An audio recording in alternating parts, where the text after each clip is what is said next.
Well, hello there, watching the press preview, a first look at what is on the front pages. Time then to see what's making the headlines with the associate editor of the Daily Mirror, Kevin Maguire, and the deputy comment editor of the Telegraph, Annabel Denham. Good to have you both with us. Good to see you. So to the front pages then, let us start with the Telegraph reporting on the row between Rishi Sunak and the Irish Prime Minister over sending police to the border to stop migrants entering Ireland. The Daily Mail claims Rwanda has become a reality. Now the first migrants earmarked for removal to the African nation have been detained. But the Eye reports the Rwanda plan could be delayed further as civil servants sue the government. Labour has said it would admit small boat migrants into the asylum system if it wins the election, according to The Times.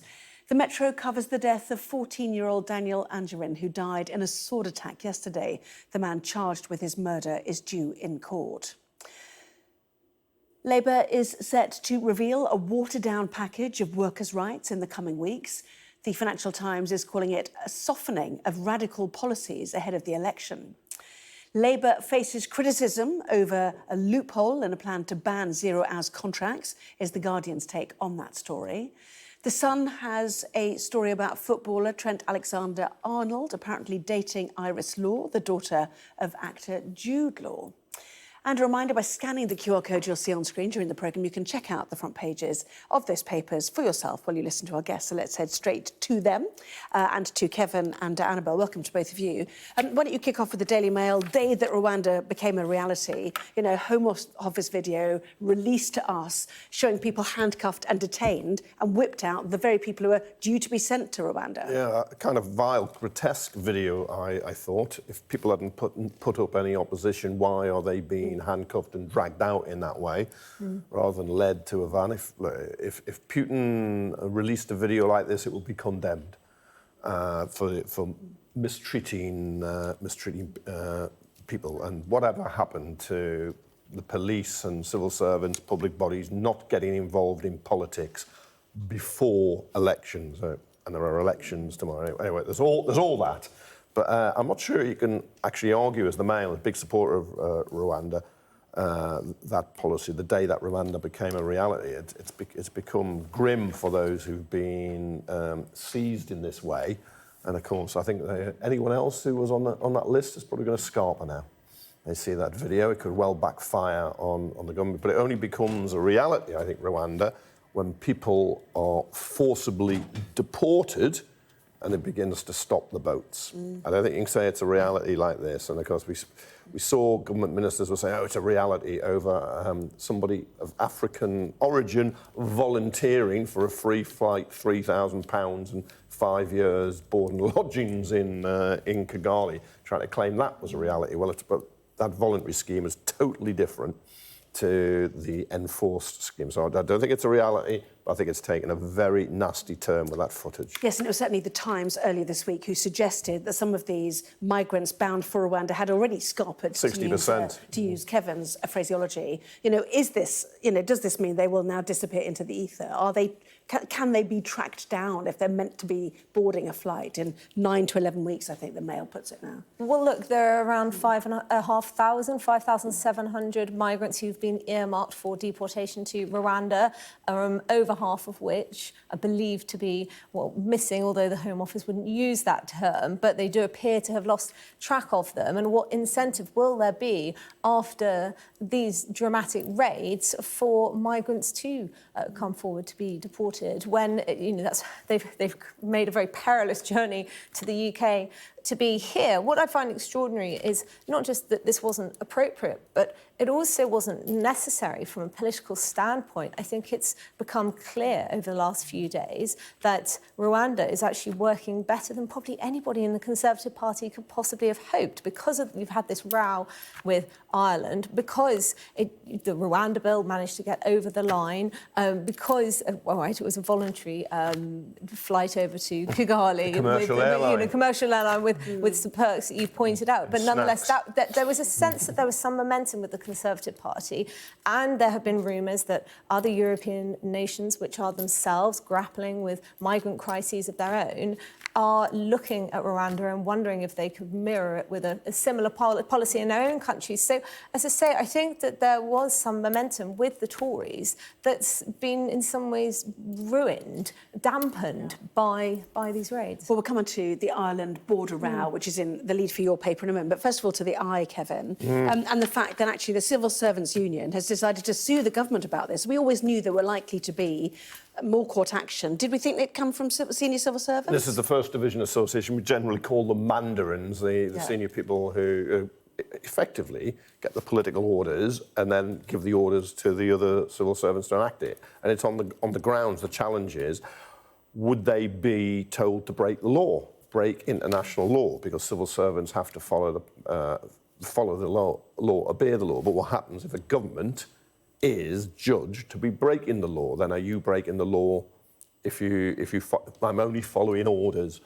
And it's Dave Penman, the General Secretary of the FDA, says they could be breaking international law, so they're going to test this. Now, I think that's perfectly reasonable. I think civil servants should carry out orders, but if you're asked to break the law, then you shouldn't. So record numbers have already started arriving in this country in the first 4 months of this year, 7,500. 60% you say are missing in action. And meantime, we've got this row with Ireland and the idea that they are sending police now to the border with Northern Ireland, a border that is supposed to be unpoliced, with pleas from Rishi Sunak not to enforce border controls at this critical juncture. Well, Rishi Sunak has insisted that the UK had made commitments to avoid a hard border as part of the Good Friday Agreement. That was central to the Brexit negotiations. It was something that Leo Varadkar pushed for very hard. He was commended by the European Union for the progress that he made there. And the sense from Downing Street is that Ireland cannot be cherry-picking, when it comes to important international agreements. It's been a really extraordinary row. 6 weeks ago, the Irish High Court barred the Irish government, from returning would-be migrants to Britain,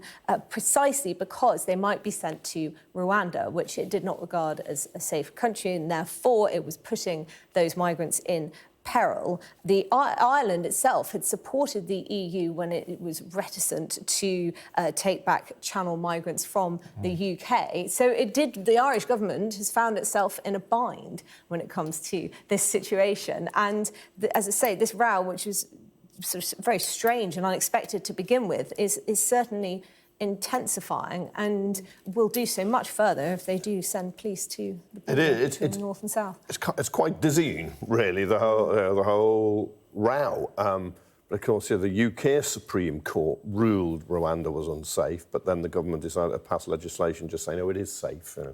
Pass legislation saying, Annabel, you're 22 feet tall. It wouldn't make you 22 feet tall, but nevertheless, they've done that. But you can't have a hard border now. Simon Harris, the Taoiseach, is saying, well, we're not going to have a hard border, we're just going to have a few coppers lurking around the border. But there is that no returns policy. But this 90% figure, which has got taken up, as the Telegraph says here, that 90% of migrants now entering Ireland are said to be coming from the UK, fleeing the UK, possibly Rwanda. There's no figure for it. And of course, the 90% now, as the Telegraph says, is an anecdotal figure that's just got used. Well, I mean, the Irish did double down on that last night, I think, actually. But they've also... they're doubling away from it now. Doubling away from it? Doubling away from it. Yes, exactly. Yeah. And in Dublin, the tent city of 268 people living in this makeshift migrant camp have been taken into government state-managed sites, I think they called it as well. So they're trying to, lose them from the streets of Dublin as well. So we'll see what happens with this, certainly. Yes. But let's move on to a final story, if you don't mind, for this part, which is the enormous ructions we've seen. Oh, actually, no, changed it. Let me have a look. Sorry, Labour's workers' rights in the FT and The Guardian. What is Labour changing and why? Kevin? Yeah, the New Deal for working people, I would say, is the jewel in Labour's crown, the offer. Annabel, I've no doubt, will take a different position on it, but it was to increase quite significantly protection at work from day one, instead of having to wait two years to, for instance, qualify for employment protection against unfair dismissal, banning 0 hours contracts, outlawing fire and rehire on lower terms, rowing back on some of the Tory more recent anti-trade union laws, but not them all, not the majority. But according to the FT, and Labour disputes this, according to the FT, business people, lobbyists who've been speaking to Labour on behalf of business are saying Labour's rowing back now.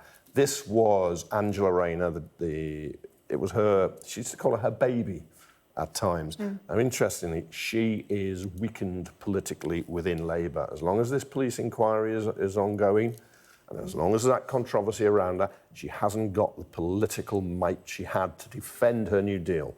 Interesting. Just very quickly, because it's the lead for The Guardian as well, just your thoughts on this in just a sentence, if you don't mind. I'm running late.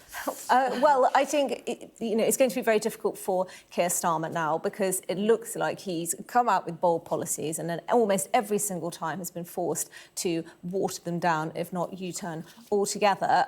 It's quite clear that this New Deal for workers is starting to collide with reality. Businesses have raised concerns over the impact that it'll have on hiring, particularly those entry level. And, to say that it's going to be revolutionary, the biggest increase in workers' rights for decades, well, that ignores that we've seen a massive increase in employment legislation over the last 14 years of Conservative government around things like flexible working, around increases in the minimum wage, holiday pay, maternity pay, all of these sorts of issues. We've seen increased rights for workers. And there are serious questions to be asked over whether they need to be entrenched. In the gig economy. You can't join in. That was a very long sentence. Sorry. I'm really over. Anyway, coming up next, we will talk more about the front pages, including the tributes paid to the 14-year-old boy fatally stabbed in North East London.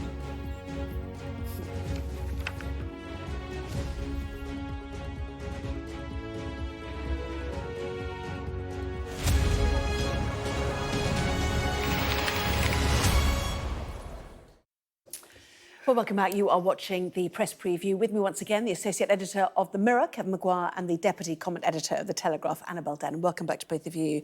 A face of sadness on many a front page. The Metro, The Sun, The Times as well. The naming of this 14-year-old Annabel who was killed in this knife attack. Yes, I mean, it's just such a tragic event and so random. You can't believe this young, sweet boy's bad luck. And what a horrible coincidence that he went to the same school as Grace Amali Kumar, who was murdered last year in that knife attack with Valdo Calacane in Nottingham, along with two others. It's just an absolutely terrible story. You cannot imagine what his family must be going through, but very complimentary tributes paid to this boy who was at Bancroft School and had been described as a gentle child with a positive nature who was a true scholar. So, what a terrible loss. Yes, Daniel Angerin, big football fan as well. We're Arsenal. told. Arsenal. You just look, it's just a young lad. His life ahead of him, and as you say, lots of tributes to a great scholar. What a loss, and just the wrong place at the wrong time.